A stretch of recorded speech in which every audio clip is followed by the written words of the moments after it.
ನಮಸ್ಕಾರ ಸ್ನೇಹಿತರೆ, ನಾನು ವಿಜೇತ್ ವಸಿಷ್ಠ ಟೆಕ್ ಅನ್ವೇಷಣೆ ಯೂಟ್ಯೂಬ್ ಚಾನಲ್ನಿಂದ.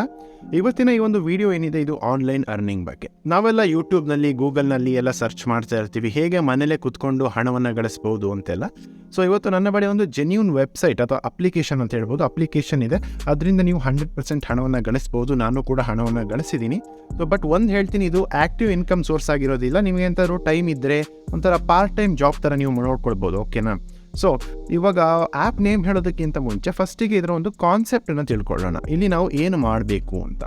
ಸೊ ಇದರಲ್ಲಿ ಸ್ಟೂಡೆಂಟ್ಸ್ಗಳು ಕ್ವಶನ್ಸ್ ಕೇಳ್ತಾರೆ, ಅದಕ್ಕೆ ನಾವು ಆನ್ಸರ್ನ ಬರೆದು ಸೆಂಡ್ ಮಾಡಬೇಕು. ವಿಡಿಯೋ ಬಿಟ್ಟು ಇವಾಗಲೇ ಹೋಗಬೇಡಿ, ನಾನು ವಿಡಿಯೋ ಕೊನೆಗೆ ಒಂದು ಟ್ರಿಕ್ ಹೇಳ್ಕೊಡ್ತೀನಿ ನಮಗೆ ಹೇಗೆ ಆನ್ಸರ್ ಸಿಗುತ್ತೆ ಅಂತ. ಓಕೆ, ಒಂದು ಆರ್ಟಿಫಿಷಿಯಲ್ ಇಂಟೆಲಿಜೆನ್ಸ್ ಟೂಲ್ ಯೂಸಿಂದ ನಾವು ಈಸಿಯಾಗಿ ಆನ್ಸರ್ನ ಹುಡ್ಕೊಳ್ಬೋದು. ನಾನು ಅದೇ ಟ್ರಿಕ್ಕನ್ನು ಯೂಸ್ ಮಾಡಿಕೊಡುವಂಥದ್ದು. ಓಕೆ, ನಾನಿಲ್ಲಿ ಪಾಯಿಂಟ್ಸನ್ನೆಲ್ಲ ರೆಡಿ ಮಾಡಿ ಇಟ್ಕೊಂಡಿದ್ದೀನಿ. ನಿಮಗೆ ಏನೇನು ಹೇಳಬೇಕು ಅಂತ ಅದನ್ನು ನಾನು ಇವಾಗ ಹೇಳ್ತಾ ಹೋಗ್ತೀನಿ. ನಾನು ಹೇಳ್ದಂಗೆ ಇದೊಂದು ಕ್ವಶನಿಗೆ ಆನ್ಸರ್ ಮಾಡುವಂಥ ಒಂದು ಅಪ್ಲಿಕೇಶನ್ ಆಗಿರುತ್ತೆ. ಸ್ಟೂಡೆಂಟ್ಸ್ ಇದರಲ್ಲಿ ಕ್ವಶನ್ಸನ್ನು ಕೇಳ್ತಾರೆ, ಅದನ್ನು ನಾವು ಒಂದು ಪೇಜ್ ಅಥವಾ ಪೇಜಲ್ಲಿ ಒಂದು ಆನ್ಸರ್ನ ಬರೆದು ಫೋಟೋ ತೆಗೆದು ಸೆಂಡ್ ಮಾಡಬೇಕು. ಇವಾಗ ಅರ್ನಿಂಗ್ ಹೇಗೆ ಆಗುತ್ತೆ ಅಂತ ನೋಡೋದಾದರೆ, ಸೊ ಇವಾಗ ನಾವು ಒಂದು ಆನ್ಸರ್ನ ಸ್ಟೂಡೆಂಟಿಗೆ ಸೆಂಡ್ ಮಾಡಿದ್ದೀವಿ ಅಂತಂದರೆ ಅವನಿಗೆ ಒಂದು ರೇಟಿಂಗ್ ಶೋ ಆಗುತ್ತೆ. ನಿಮಗೆ ಈ ಒಂದು ಆನ್ಸರ್ ಸ್ಯಾಟಿಸ್ಫ್ಯಾಕ್ಷನ್ ಇದೆಯಾ? ಸ್ಯಾಟಿಸ್ಫ್ಯಾಕ್ಷನ್ ಇದ್ದರೆ ಥಮ್ಸ್ ಅಪ್ ಕೊಡಿ, ಇಲ್ಲಾಂದರೆ ನಾಟ್ ಸ್ಯಾಟಿಸ್ಫೈಡ್ ಅಂದರೆ ಥಮ್ಸ್ ಡೌನ್ ಕೊಡಿ ಅಂತ. ಇನ್ ಕೇಸ್ ಅವನು ಥಮ್ಸ್ ಅಪ್ ಕೊಟ್ಟ ಅಂತಂದರೆ ನಮಗೆ ಪ್ರತಿ ಕ್ವಶನಿಗೆ 20 ರೂಪಾಯಿಗಳು ಸಿಗುತ್ತೆ. ಇನ್ ಕೇಸ್ ನೀವು ದಿನಕ್ಕೆ ಒಂದು 50 ಕ್ವಶನ್ ಮಾಡಿದ್ರು ಅಂತಂದರೂ ಎಲ್ಲ ಆನ್ಸರ್ ಕರೆಕ್ಟ್ ಆಯಿತು ಅಂತಂದರೆ 1000 ರೂಪಾಯಿ ಅರ್ನ್ ಮಾಡ್ಬೋದು. ಬಟ್ ಅಷ್ಟೆಲ್ಲ ಆಗೋದಿಲ್ಲ ಈಸಿಯಾಗಿ. ಬಟ್ ನಾನು ಒಂದು ಐಡಿಯಾ ಕೊಡ್ತಿರುವಂಥದ್ದು, ನಿಮಗೆ ಅವರು ಥಮ್ಸ್ ಅಪ್ ಕೊಟ್ಟರೆ ಸ್ಟೂಡೆಂಟು 20 ರೂಪಾಯಿ ಸಿಗುತ್ತೆ. ಅವರು ಏನಾದರೂ ಥಮ್ಸ್ ಡೌನ್ ಕೊಟ್ಟರೆ, ಅಂದರೆ ನೀವು ಹಾಕಿರುವಂಥ ಒಂದು ಆನ್ಸರ್ ಏನಾದರೂ ತಪ್ಪಾಗಿದ್ದರೆ ಅವಾಗ ನಮಗೆ ಯಾವುದೇ ರೀತಿಯಾದಂಥ ಒಂದು ಅಮೌಂಟ್ ಸಿಗೋದಿಲ್ಲ. So 0 rupees. ಸೊ ಇನ್ನು ಇನ್ ಕೇಸ್ ಅವರು ರೇಟಿಂಗ್ ಕೊಡದೇ ಇರೋ ಚಾನ್ಸಸ್ ಕೂಡ ಇರ್ತಾವಲ್ವ ಸ್ಟೂಡೆಂಟ್ಸ್, ಆವಾಗ ನಮಗೆ 10 ರೂಪಾಯಿ ಬರುತ್ತೆ. ಐ ಥಿಂಕ್ ನಿಮಗೆ ಈ ಒಂದು ಸ್ಪ್ಲಿಟ್ ಅಮೌಂಟ್ ಸ್ಪ್ಲಿಟ್ ಮಾಡುವಂಥದ್ದು ಇದು ಕ್ಲಿಯರಾಗಿ ಗೊತ್ತಾಗಿದೆ ಅಂತ ತಿಳ್ಕೊಂಡಿದ್ದೀನಿ. ಸೊ ಇದೊಂದು ಅಮೇರಿಕದ ಅಪ್ಲಿಕೇಶನ್ ಆಗಿರುತ್ತೆ, ಆಯ್ತಾನ? ಸೊ ಅಮೇರಿಕದ ಅಪ್ಲಿಕೇಶನ್ ಅಂದರೆ ನಿಮಗೆ ಗೊತ್ತಿರ್ಬೋದು, ಅಲ್ಲಿ ಹಗಲು ಅಂದರೆ ಇಲ್ಲಿ ರಾತ್ರಿ ಆಗಿರುತ್ತೆ. ಸೊ ಸ್ಟೂಡೆಂಟ್ಸ್ಗಳು ಅಲ್ಲಿ ಕ್ವಶನ್ಸ್ ಕೇಳುವಾಗ ಇಲ್ಲಿ ನಮಗೆ ರಾತ್ರಿ ಕ್ವಶನ್ಸ್ಗಳು ಜಾಸ್ತಿ ಬರ್ತವೆ. ಹಗಲಿನಲ್ಲಿ ಬರೋದಿಲ್ಲ ಅಂತ ನಾನು ಹೇಳೋದಿಲ್ಲ, ಬಟ್ ಹಗಲಿನಲ್ಲಿ ನಂಬರ್ ಆಫ್ ಕ್ವಶನ್ಸ್ ಏನಿರುತ್ತೆ ಅದು ತುಂಬ ಕಮ್ಮಿ ಇರುತ್ತೆ. ಸೊ ಇನ್ ಕೇಸ್ ನೀವೇನಾದರೂ ನೈಟ್ ಈ ರೀತಿಯಾಗಿ ಒಂದು ವರ್ಕ್ ಮಾಡೋದಕ್ಕೆ ಹೋಗ್ತೀರಾ ಅಂತಂದರೆ ಆಲ್ಮೋಸ್ಟ್ ಅನ್ಲಿಮಿಟೆಡ್ ಕ್ವಶನ್ಸ್ ಬರ್ತಾನೆ ಇರ್ತವೆ, ಆಯಿತಾ? ಅಷ್ಟು ಕ್ವಶನ್ಸ್ ಬರ್ತವೆ. ಕೆಲವೊಮ್ಮೆ ಅಂತೂ ನಾನು ಬೆಳಿಗ್ಗೆ 7:30-8 ಗಂಟೆಗೆಲ್ಲ ಓಪನ್ ಮಾಡಿದ್ರೆ ಅಪ್ಲಿಕೇಶನ್ನು 18-20 ಕ್ವಶನ್ ಪೆಂಡಿಂಗ್ ಹಾಗೆ ಇರ್ತವೆ. ಓಕೆ, ಸೊ ಈ ರೀತಿಯಾಗಿ ನೀವು ನೈಟ್ ಟೈಮ್ನಲ್ಲಿ ಏನಾದರೂ ಯೂಸ್ ಮಾಡ್ತೀರಾ ಅಂತಂದರೆ ಈ ಅಪ್ಲಿಕೇಶನ್ ನಿಮಗೆ ತುಂಬ ಕ್ವಶನ್ ಸಿಗುತ್ತೆ. ಓಕೆ, ಸೊ ಇನ್ನು ನೆಕ್ಸ್ಟ್ ಪಾಯಿಂಟಿಗೆ ಬರೋದಾದರೆ ಅಪ್ಲಿಕೇಶನ್ ನೇಮ್. ಸೊ ಅದಕ್ಕಿಂತ ಮುಂಚೆ ಕೆಲವೊಂದು ಆಫರ್ಸ್ ಇರ್ತವೆ, ಆಯಿತಾ? ಏನಂದರೆ ಇವಾಗ ನೀವು ಏನಾದರೂ ಒಂದು ನೈಟ್ ಹೇಳಿದೆ ಅಲ್ವಾ, ನೈಟ್ ಜಾಸ್ತಿ ಕ್ವಶನ್ಸ್ ಇರ್ತವೆ, ಸ್ಟೂಡೆಂಟ್ಸಿಗೆ ಬೇಗ ಆನ್ಸರ್ ಬೇಕಾಗಿರುತ್ತೆ. ಅದಕ್ಕೆ ಈ ಅಪ್ಲಿಕೇಶನ್ ಅವರು ಏನು ಮಾಡ್ತಾರೆ, ಕೆಲವೊಂದು ಆಫರ್ಗಳನ್ನು ನಡೆಸ್ತಾರೆ. ಆ ಆಫರ್ ಏನು ಅಂತ ನೋಡೋದಾದರೆ, ಸೊ ಇದು ಏನಂತಾರೆ, ಇವಾಗ ನೀವು ಬೆಳಿಗ್ಗೆ 3 ಗಂಟೆಯಿಂದ 6 ಗಂಟೆ ಒಳಗೆ ಏನಾದರೂ ಆನ್ಸರ್ ಮಾಡಿದ್ರೆ ನಿಮಗೆ 30 ರೂಪಾಯಿ ಪರ್ ಕ್ವಶನ್ ಸಿಗುತ್ತೆ. ಯೂಶ್ವಲಿ 20 ರೂಪಾಯಿ ಸಿಗುತ್ತಲ್ಲ, ಆ ರೀತಿಗೆ 30 ರೂಪಾಯಿ ಕ್ವಶನ್ ಸಿಗುತ್ತೆ. ಈ ರೀತಿಗೆಲ್ಲ ಆಫರ್ ನಡೆಸ್ತಾರೆ. ಎನಿ ಟೈಮ್ ಇರೋದಿಲ್ಲ, ಇದು ಆ್ಯಪ್ ಓಪನ್ ಮಾಡಿದಾಗ ನಿಮಗೆ ಪ್ರಾಂಪ್ಟ್ ಬರುತ್ತೆ, ಈ ರೀತಿಯಾಗಿ ಆಫರ್ ಇದೆ. ಅದರ ಒಂದು ಯೂಟಿಲೈಸರ್ನ ನೀವು ಮಾಡ್ಕೊಳ್ಬೋದು. ಓಕೆ, ಇವಾಗ ಅಪ್ಲಿಕೇಶನ್ ನೇಮ್ ಬಂದುಬಿಟ್ಟು ಕುಂಡೂಸ್ ಅಂತ. So KUNDUZ. Okay, Kunduz application. So ಇವಾಗ ಗೂಗಲ್ ಪ್ಲೇ ಸ್ಟೋರಿಗೆ ಹೋಗಿ ನೀವು ಅದನ್ನು ಅಪ್ಲಿಕೇಶನ್ನ ಡೌನ್ಲೋಡ್ ಮಾಡ್ಕೊಳ್ಬೇಕಾಗುತ್ತೆ. ಕರೆಕ್ಟಾಗಿ ಕುಂಡೂಸ್ ಫಾರ್ ಟ್ಯೂಟರ್ಸ್ ಅಂತ ಇರುತ್ತೆ ನೋಡಿ, ಇಲ್ಲಿ ನೆನ್ಪಿಟ್ಕೊಳ್ಳಿ, ಫಾರ್ ಟ್ಯೂಟರ್ಸ್ ಅನ್ನೋದನ್ನು ನಾವು ಇನ್ಸ್ಟಾಲ್ ಮಾಡ್ಕೊಳ್ಬೇಕಾಗತ್ತೆ. ಏನಕ್ಕಂದರೆ ಇದು ಸ್ಟೂಡೆಂಟ್ಸಿಗೆ ಅಂತ ಬೇರೆ ಅಪ್ಲಿಕೇಶನ್ ಕೂಡ ಇದೆ. ಸೊ ಅದನ್ನು ಓಪನ್ ಮಾಡಿ ಆದಮೇಲೆ ನಾನು ಜಸ್ಟ್ ಇಲ್ಲಿ ಏನು ಇದು ತೋರಿಸೋದಿಲ್ಲ, ಜಸ್ಟ್ ಎಕ್ಸಾಂಪಲ್ ಹೇಳ್ತಾ ಹೋಗ್ತೀನಿ. ನಿಮ್ಗೆ ಅಕೌಂಟ್ ಎಲ್ಲ ಕ್ರಿಯೇಟ್ ಮಾಡೋದು ಹೇಗೆ ಅಂತ ಗೊತ್ತಲ್ವ, ಈಸಿಯಾಗಿ ಅದನ್ನೆಲ್ಲ ಮಾಡ್ತಾ ಹೋಗ್ಬೋದು. ಸೊ ಮೊಬೈಲ್ ನಂಬರ್ ಕೇಳುತ್ತೆ, OTP ಬರುತ್ತೆ, ಅದಾದಮೇಲೆ ನಮ್ಮ ಒಂದು ಹೆಸರೇನು ಅಂತ ಕೇಳುತ್ತೆ, ಅದನ್ನು ಎಂಟ್ರ್ ಮಾಡುವಂಥದ್ದು. ಅದಾದಮೇಲೆ 6 ಸಬ್ಜೆಕ್ಟ್ಗಳ ಲಿಸ್ಟನ್ನು ಅದು ಶೋ ಮಾಡುತ್ತೆ. ಇದರಲ್ಲಿ ನಾವು ಯಾವ ಒಂದು ಸಬ್ಜೆಕ್ಟಿಗೆ ಆನ್ಸರ್ ಮಾಡೋದಕ್ಕೆ ಇಷ್ಟಪಡ್ತೀವಿ ಅದನ್ನು ಅಲ್ಲಿ ಕೇಳ್ತಾ ಇದೆ. ಸೊ ಸಿಂಪಲ್ಲಾಗಿ 6 ಸಬ್ಜೆಕ್ಟ್ಗಳು ಯಾವ್ದು ಅಂತ ಹೇಳ್ತೀನಿ ನೋಡಿ. Maths, physics, organic chemistry, inorganic chemistry, physical chemistry ಮತ್ತು ಬಯಾಲಜಿ. ನಾನು ತೊಗೊಂಡಿರುವಂಥದ್ದು maths subject. Okay, so MSc maths ಮಾಡಿದ್ದೀನಿ, ಆಬ್ವಿಯಸ್ಲಿ ಮ್ಯಾಥ್ಸೇ ಮಾಡಬೇಕು. ನಾನು ನಿಮಗೂ ರೆಕಮೆಂಡ್ ಮಾಡುವಂಥದ್ದು ಮ್ಯಾಥ್ಸೇ ಮಾಡಿ ಅಂತ. ಏನಕ್ಕಂದರೆ ಸೊ ಫಾರ್ ಎಕ್ಸಾಂಪಲ್ ಇವಾಗ ಬಯಾಲಜಿ ಅಂತ ತೊಗೊಂಡ್ರಿ ಅಂತ ಅಂದ್ಕೊಂಡ್ರಿ. ಓಕೆ, ಸೊ ಬಯಾಲಜಿ ತೊಗೊಂಡಾಗ ಸ್ಟೂಡೆಂಟು ನಮಗೆ ಈ ಒಂದು ಅಪ್ಲಿಕೇಶನಿಗೆ ಬಂದು ಯಾಕೆ ಅವನು ಕ್ವಶನ್ ಕೇಳಬೇಕು? ಸೊ ಜಸ್ಟ್ ಗೂಗಲ್ನಲ್ಲಿ ಹೋದರೆ ಅವನಿಗೆ ಈಸಿಯಾಗಿ ಸಿಗ್ತವೆ, ಓಕೆನಾ, ಆ ಕ್ವಶನಿಗೆ ಆನ್ಸರ್. ಬಟ್ ಮ್ಯಾಥ್ಸ್ ಅಷ್ಟು ಈಸಿಯಾಗಿ ಸಿಗೋದಿಲ್ಲ. ಸೊ ಅಂಥದಕ್ಕೆ ನಂಬರ್ ಆಫ್ ಕ್ವಶನ್ಸ್ ನನ್ನ ಪ್ರಕಾರ ಮ್ಯಾಥ್ಸಲ್ಲಿ ಜಾಸ್ತಿ ಬರುತ್ತೆ. ಸೊ ನಾನು ನಿಮಗೂ ಕೂಡ ಮ್ಯಾಥ್ಸ್ ಅಂತಲೇ ತೊಗೊಳ್ಳಿ ಅಂತ ರೆಕಮೆಂಡ್ ಮಾಡ್ತೀನಿ.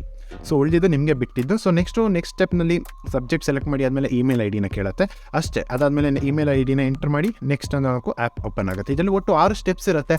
ಅದರಲ್ಲಿ ನಮ್ಮದು ಫಸ್ಟ್ ಸ್ಟೆಪ್ ಕಂಪ್ಲೀಟ್ ಆಗಿದೆ, ಅದೇ ಅಕೌಂಟ್ ಕ್ರಿಯೇಷನ್ ಸ್ಟೆಪ್. ಇವಾಗ ಸೆಕೆಂಡ್ ಸ್ಟೆಪ್ ಯಾವುದು ಅಂತ ನೋಡೋದಾದರೆ ಮ್ಯಾಥ್ಸ್ ಡೌಟ್ ಸೊಲ್ಯೂಷನ್ ಎಕ್ಸಾಂಪಲ್ಸ್ ಅಂತ ಬರುತ್ತೆ. ಸೊ ಇದರಲ್ಲಿ ನಮಗೆ ಸಿಂಪಲ್ ರೂಲ್ಸ್ಗಳನ್ನೆಲ್ಲ ಹೇಳ್ತಾರೆ. ಈ ರೀತಿಯಾಗಿ ಬರಬೇಕು, ಕೆಲವೊಂದು ರೂಲ್ಸ್ ಇರ್ತಾವಲ್ವ, ಇದು ಅನ್ರೂಲ್ಡ್ ಶೀಟ್ನಲ್ಲೇ ಇರಬೇಕು, ಈ ರೀತಿಯಾಗಿ ರೂಲ್ಸ್ ಎಲ್ಲ ಇರ್ತವೆ. ಕ್ಲಿಯರ್ ಆಗಿರಬೇಕು, ಫೋಟೋ ಕರೆಕ್ಟಾಗಿ ಕ್ರಾಪ್ ಆಗಬೇಕು. ಇದು ಸೆಕೆಂಡ್ ಸ್ಟೆಪ್ನಲ್ಲಿ ಬರುತ್ತೆ. ಇದನ್ನು ನೀವು ಕ್ಲಿಯರಾಗಿ ಓದ್ಕೊಳ್ಬಹುದು. ಸೊ ಒಮ್ಮೆ ಓದ್ಕೊಳ್ಳಿ. ಅದಾದಮೇಲೆ ಸೊ ಜಸ್ಟ್ ಸ್ಕಿಪ್ ಮಾಡ್ತಾ ಹೋಗಿ ಮತ್ತೆ ಥರ್ಡ್ ಸ್ಟೆಪ್ಪಿಗೆ ಹೋಗುತ್ತೆ. ಥರ್ಡ್ ಸ್ಟೆಪ್ನಲ್ಲಿ ಮ್ಯಾಥ್ಸ್ ಡೌಟ್ ಸಾಲ್ವಿಂಗ್ ಟೆಸ್ಟ್ ಇರುತ್ತೆ. ಏನಿದು ಅಂತ ನೋಡೋದಾದ್ರೆ ಇದರಲ್ಲಿ ನಮಗೆ 7 ಕ್ವಶನ್ಸ್ಗಳು ಕೊಡ್ತಾರೆ. 7 ಕ್ವಶನ್, ಪ್ರತಿ ಕ್ವಶನ್ಗೆ ನಮಗೆ 30 ನಿಮಿಷಗಳ ಕಾಲಾವಕಾಶ ಇರುತ್ತೆ. ಅದನ್ನು ನಾವು ಆನ್ಸರ್ ಬರೆದು, ಇಲ್ಲಿ ಸೆಕೆಂಡ್ ಸ್ಟೆಪ್ನಲ್ಲಿ ಏನೇನು ರೂಲ್ಸ್ ಹೇಳಿದ್ರಲ್ಲ ಅದೇ ರೀತಿಯಾಗಿ ಒಂದು ಆನ್ಸರ್ನ ಬರೆದು ಫೋಟೋ ತೆಗೆದು ಕಳಿಸ್ಬೇಕಾಗತ್ತೆ. ಓಕೆ, ಇಷ್ಟೇ ಮಾಡಬೇಕಾಗಿರುವಂಥದ್ದು. 7 ಕ್ವಶನ್ ಬರುತ್ತೆ. ಎಲ್ಲಿ ಬೇಕಾದರೂ ಆನ್ಸರ್ ಹುಡುಕ್ಬೋದು. ನೀವು ಗೂಗಲ್ನಲ್ಲಿ ಹುಡುಕ್ತೀರಾ, ಯಾವ ಬುಕ್ಕಲ್ಲಿ ಹುಡುಕ್ತೀರಾ, ಎಲ್ಲಿ ಬೇಕಾದರೂ ಹುಡುಕಿ ಟ್ರಿಕ್ ಕೂಡ ಹೇಳಿಕೊಡ್ತೀನಿ ಅಂತ ಹೇಳಿದ್ದೀನಿ ನಾನು. ಸೊ ಇನ್ನು ಥರ್ಡ್ ಸ್ಟೆಪ್ಪಿಗೆ ಬರೋದಾದರೆ ಮ್ಯಾಥ್ಸ್ ಡೌಟ್ ಸಾಲ್ವಿಂಗ್ ಟೆಸ್ಟ್ ಆಯಿತು. ಇವಾಗ fourth step maths doubt reporting examples ಅಂತ. ಓಕೆ, ಇದರಲ್ಲಿ ಏನು ಮಾಡ್ತೀವಿ ಅಂತಂದರೆ ಕೆಲವೊಮ್ಮೆ ಸ್ಟೂಡೆಂಟ್ಸ್ಗಳು ಕೇಳುವಂಥ ಕ್ವಶನ್ಸ್ ಏನಿರ್ತವೆ ಅದರಲ್ಲಿ ಅವ್ರದ್ದು ಸೆಲ್ಫಿ ಕಳಿಸಿರ್ತಾರೆ, ಇಲ್ಲ ತಾನೇ ಬ್ಲರ್ ಇರುತ್ತೆ, ಅಥವಾ ಒಂದೇ ಕ್ವಶನ್ ಇರೋದಿಲ್ಲ, ತುಂಬ ಕ್ವಶನ್ಸ್ ಇರ್ತವೆ. ಇಂಥ ಟೈಮ್ನಲ್ಲಿ ನಾವು ಆನ್ಸರ್ ಮಾಡೋದಕ್ಕೆ ಆಗೋದಿಲ್ಲ 30 ನಿಮಿಷದೊಳಗೆ. ಅದಕ್ಕೆ ಏನು ಮಾಡ್ತೀವಿ ನಾವು, ಅಲ್ಲಿ ಒಂದು ನಮಗೆ ರೇಟಿಂಗ್ ಕೊಡೋದಕ್ಕೆ ಇರುತ್ತೆ. ಸೊ ರಿಜೆಕ್ಟ್ ಮಾಡಬೇಕು ಇಂಥ ಕ್ವಶನ್ಸ್ಗಳನ್ನು. ಏನು ರೀಸನ್ ಕೊಡಬೇಕು ಅದಕ್ಕೆ. ಇವಾಗ ಏನಕ್ಕೆ ರಿಜೆಕ್ಟ್ ಮಾಡ್ತಾ ಇದ್ದೀರಾ? ಫಾರ್ ಎಕ್ಸಾಂಪಲ್ ನಾನೊಂದು ಮ್ಯಾಥ್ಸ್ ಸಬ್ಜೆಕ್ಟ್ ಅಂತ ತೊಗೊಂಡಿದ್ದೀನಿ ಅಂತಂದರೆ ಆಬ್ವಿಯಸ್ಲಿ ಇದೆಲ್ಲ ನಾನು ಮ್ಯಾಥ್ಸ್ ಸಬ್ಜೆಕ್ಟಿಗೆ ಹೇಳ್ತಾ ಇರೋದು. ಆಯ್ತಾ, ಇಲ್ಲಿ maths solution doubt solving test ಅಂದರೆ ಮ್ಯಾಥ್ಸ್ ಕ್ವಶನ್ಸ್ಗಳು ಬರ್ತವೆ, ನೀವು ತಗೊಂಡಿರುವಂಥ ಒಂದು ಸಬ್ಜೆಕ್ಟ್ ಇದು ಬರ್ತವೆ. ಸೊ ಇಲ್ಲಿ ನಾನು ಮ್ಯಾಥ್ಸ್ ತೊಗೊಂಡಿರೋದ್ರಿಂದ ಅದನ್ನು ನಾನು ಎಕ್ಸಾಂಪಲ್ ಇಟ್ಕೊಂಡು ಹೇಳ್ತಾ ಇದ್ದೀನಿ.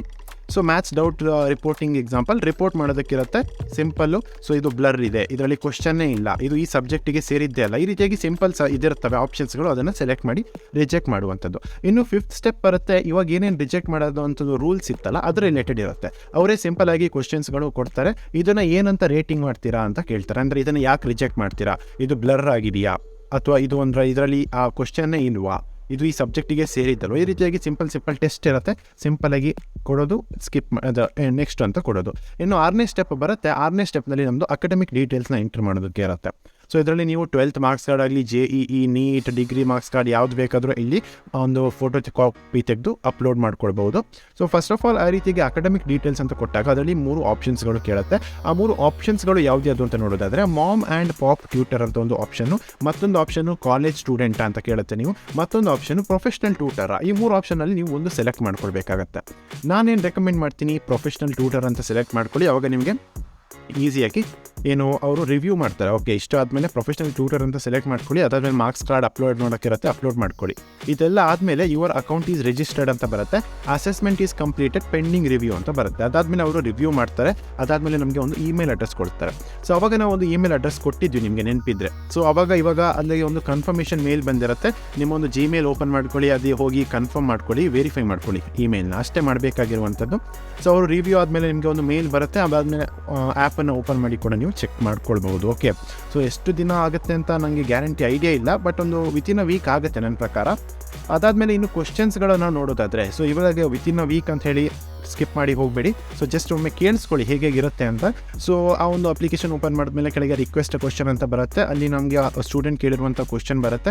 30 ನಿಮಿಷ ಪ್ರತಿಯೊಂದು ಕ್ವಶನಿಗೂ ಕಾಲಾವಕಾಶ ಇರುತ್ತೆ. ಅದನ್ನು ಆನ್ಸರ್ ಮಾಡಬೇಕು, ನಾವು ಬರೆದು ಫೋಟೋ ತೆಗೆದು ಕಳಿಸ್ಬೇಕು. ಸೊ ಅಲ್ಲಿ 2 ಆಪ್ಷನ್ ಇರುತ್ತೆ, ಅಪ್ರೂವ್ ಆರ್ ರಿಜೆಕ್ಟ್ ಅಂತ. ಒಂದು ಕ್ವಶನ್ ಬಂದಾದಮೇಲೆ ಸೊ ನೀವು ಫೋಟೋ, ನಿಮಗೆ ಆನ್ಸರ್ ಗೊತ್ತಿದೆ ಅಂತಂದರೆ ಫೋಟೋ ತೆಗೆದು ಅಪ್ರೂವ್ ಅನ್ನೋದ್ರ ಮೇಲೆ ಕ್ಲಿಕ್ ಮಾಡಿ ಅಲ್ಲಿ ನೀವು ಫೋಟೋನ ಅಪ್ಲೋಡ್ ಮಾಡ್ಬೋದು, ಅಥವಾ ಡೈರೆಕ್ಟಾಗಿ ಅಲ್ಲಿಂದನೇ ಫೋಟೋನ ಚೆಕ್ ಮಾಡ್ಬೋದು. ಅದು ಸ್ಟೂಡೆಂಟಿಗೆ ಹೋಗುತ್ತೆ, ಅವನು ಆಮೇಲೆ ರೇಟಿಂಗ್ ಕೊಡ್ತಾನೆ. ಸೊ ಇಲ್ಲ ನಿಮಗೆ ಆನ್ಸರ್ ಗೊತ್ತಿಲ್ಲ ಅಂತಂದರೆ ರಿಜೆಕ್ಟ್ ಮಾಡಬೇಕು. ಸೊ ಈ ದಿನಕ್ಕೆ ಎಷ್ಟು ರಿಜೆಕ್ಟ್ ಮಾಡ್ಬೋದು, ನೀವು ಎಷ್ಟು ಬೇಕಾದರೂ ರಿಜೆಕ್ಟ್ ಮಾಡ್ಬೋದು. ಬಟ್ ಒಂದು ನೆನಪಿರಲಿ, ನೀವು ದಿನಕ್ಕೆ 100 ಕ್ವಶನ್ಗಿಂತ ಜಾಸ್ತಿ ರಿಜೆಕ್ಟ್ ಮಾಡಿದ್ರೆ ನಿಮ್ಮ ಅರ್ನಿಂಗ್ನಲ್ಲಿ ಸ್ವಲ್ಪ ಕಟ್ ಆಗುತ್ತೆ. ಬಟ್ ಇದನ್ನು ಹೆದರ್ಕೊಳ್ಳೋ ಅಗತ್ಯ ಇಲ್ಲ. ಏನಕ್ಕಂದ್ರೆ ಅದರಲ್ಲಿ ಮತ್ತೊಂದು ಸ್ಟ್ಯಾಟ್ಸ್ ಅಂತ ಒಂದು ಆಪ್ಷನ್ ಇರುತ್ತೆ. ಅಲ್ಲಿ ನೀವು ದಿನಕ್ಕೆ ಎಷ್ಟು ರಿಜೆಕ್ಟ್ ಕ್ವಶನ್ ಮಾಡಿದ್ದೀರಾ ಅಂತ ಶೋ ಆಗ್ತಾ ಇರುತ್ತೆ. 100 ಕ್ವಶನ್ ರಿಜೆಕ್ಟ್ ಮಾಡದೇ ಇದ್ದರೆ ಆಯಿತು. ಓಕೆ, ಸೊ ಅಷ್ಟೆಲ್ಲ ಕ್ವಶನ್ಸು ಹಗಲಲ್ಲಂತೂ ಬರೋಲ್ಲ. ನೀವು ನೈಟ್ ಏನಾದ್ರು ಟೈಮ್ ಮಾಡ್ತೀರಾ ಅಂತಂದರೆ ಆಬ್ವಿಯಸ್ಲಿ 100 ಕ್ವಶನ್ ಎಲ್ಲ ನೀವು ಈಸಿಯಾಗಿ ರಿಜೆಕ್ಟ್ ಮಾಡ್ಕೊಳ್ಬೋದು. ಸೊ ಕೆಲವೊಂದು ತುಂಬ ಸಿಂಪಲ್, ಅಂದರೆ ತುಂಬ ಸಿಂಪಲ್ ಕ್ವಶನ್ಸ್ ಇರ್ತವೆ.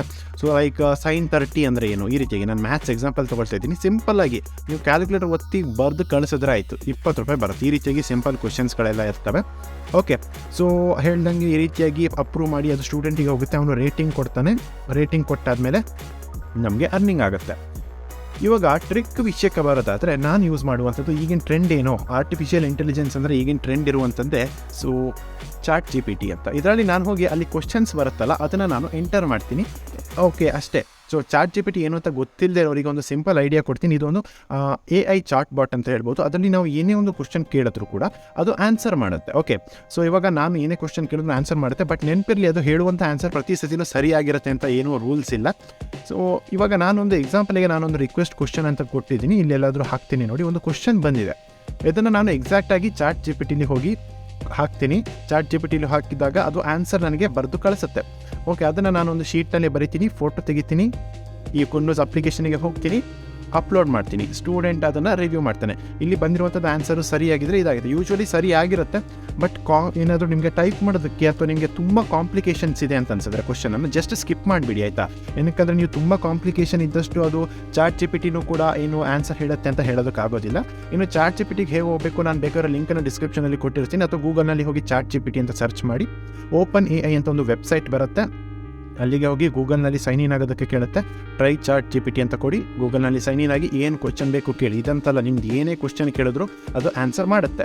ಸೊ ನೆಕ್ಸ್ಟ್ ಇನ್ನು ಪೇಮೆಂಟ್ ವಿಷಯಕ್ಕೆ ಬರೋದಾದರೆ ಅವ್ರು ಹೇಳೋ ಪ್ರಕಾರ ನಮಗೆ ವೀಕ್ಲಿ ಪೇಮೆಂಟ್ ಬರುತ್ತೆ. ಬಟ್ ಇದನ್ನು ನಂಬ್ಕೊಂಡಂತೂ ಇರಬೇಡಿ, ವೀಕ್ಲಿ ಪೇಮೆಂಟ್ ಅಂತೂ ಬರೋದಿಲ್ಲ, ಅವ್ರದ್ದು ಡಿಲೇ ಆಗ್ತಾ ಇರುತ್ತೆ. ಬಟ್ ಒಂದಂತೂ ಗ್ಯಾರಂಟಿ, ಇದೊಂದು ಜೆನ್ಯೂನ್ ವೆಬ್ಸೈಟ್ ಆಗಿರುತ್ತೆ. ಬಟ್ 100% ಅಮೌಂಟ್ ಬರುತ್ತೆ. ನನಗೆ ಲಾಸ್ಟ್ ಮಂತ್ ಏನಿದೆ ಅದು ಮಂತ್ ಎಂಡ್ನಲ್ಲಿ ಬಂದಿತ್ತು. ಸೊ ಇವ್ರು ಹೇಳ್ಬೋದು ವೀಕ್ಲಿ ಪೇಮೆಂಟ್ ಅಂತ, ಅದನ್ನು ನಂಬ್ಕೊಂಡಿರಬೇಡಿ. ಒಟ್ಟಿನಲ್ಲಿ ಹಣ ಬರುತ್ತೆ, ಯಾವತ್ತು ಬರುತ್ತೆ ಅಂತ ಐಡಿಯಾ ಇಲ್ಲ. ಐ ಥಿಂಕ್ ಈ ಒಂದು ಅಪ್ಲಿಕೇಶನ್ನ ಎಲ್ಲ ಪಾಯಿಂಟ್ಸನ್ನು ಕೂಡ ನಾನು ಕವರ್ ಮಾಡಿದ್ದೀನಿ. ಇಲ್ಲ ಒಂದು ಇನ್ಫಾರ್ಮೇಷನ್ ಬರ್ತೋಯ್ತು ನನಗೆ. ಹೇಗೆ ಪೇಮೆಂಟ್ ಡೀಟೇಲ್ಸ್ ಹಾಕೋದು ಅಂತಲೇ ಹೇಳಿಲ್ಲ ಅಲ್ವಾ? ರಿವ್ಯೂ ಆಗುತ್ತಲ್ಲ ನಿಮ್ಮದು ಒಂದು ಅಕೌಂಟು, ಅದು ರಿವ್ಯೂ ಆದಮೇಲೆ ಅಲ್ಲಿ ಪ್ರೊಫೈಲ್ ಸೆಕ್ಷನಿಗೆ ಹೋಗಿ ಅಲ್ಲಿ ಪೇ ಔಟ್ ಇನ್ಫಾರ್ಮೇಷನ್ ಅಂತ ಇರುತ್ತೆ. ಅಲ್ಲಿ ನಿಮ್ಮದು ಬ್ಯಾಂಕ್ ಡೀಟೇಲ್ಸ್ನ ಕೊಡೋದಕ್ಕಿರುತ್ತೆ. IFSC ಕೋಡ್ ಕೊಟ್ಟು ಬ್ಯಾಂಕ್ ಅಕೌಂಟ್ ನಂಬರ್ನ ಒತ್ತಿ, ಅದಾದಮೇಲೆ ಪಾನ್ ನಂಬರ್ನ ಒತ್ತೋದಕ್ಕಿರುತ್ತೆ. ಪಾನ್ ನಂಬರ್ನ ಒತ್ತಿ, ಇಷ್ಟೇ. ಇವಾಗ ಎಲ್ಲ ಡೀಟೇಲ್ಸ್ ಕವರ್ ಆಯಿತು ಅಲ್ವಾ? ಈ ಒಂದು ವಿಡಿಯೋ ನಿಮಗೆ ಖಂಡಿತವಾಗ್ಲೂ ಅರ್ಥ ಆಗಿದೆ ಅಂತ ತಿಳ್ಕೊಂಡಿದ್ದೀನಿ. ಪಟ ಮಾತಾಡ್ತಾ ಹೋಗಿದ್ದೀನಿ. ಸೊ ಅರ್ಥ ಆಗಿದ್ದರೆ ಲೈಕ್ ಮಾಡಿ. ಈ ಒಂದು ವಿಡಿಯೋನ ಯಾರಿಗಾದ್ರು ಒಬ್ಬ ಫ್ರೆಂಡಿಗೆ ಶೇರ್ ಮಾಡಿ, ನಮ್ಮ ಚಾನಲ್ಗೂ ಸ್ವಲ್ಪ ಹೆಲ್ಪ್ ಆಗುತ್ತೆ. ಹಾಗೆ ಇದೇ ರೀತಿಯ ವೀಡಿಯೋಸ್ ಬೇಕು ಅಂತಂದರೆ ನಮ್ಮ ಚಾನಲ್ನ ಸಬ್ಸ್ಕ್ರೈಬ್ ಮಾಡೋದು ಮರಿಬೇಡಿ. ನಾನು ಇದೇ ರೀತಿ ವೀಡಿಯೋಸ್ ತರ್ತಾ ಇರ್ತೀನಿ. ಧನ್ಯವಾದಗಳು.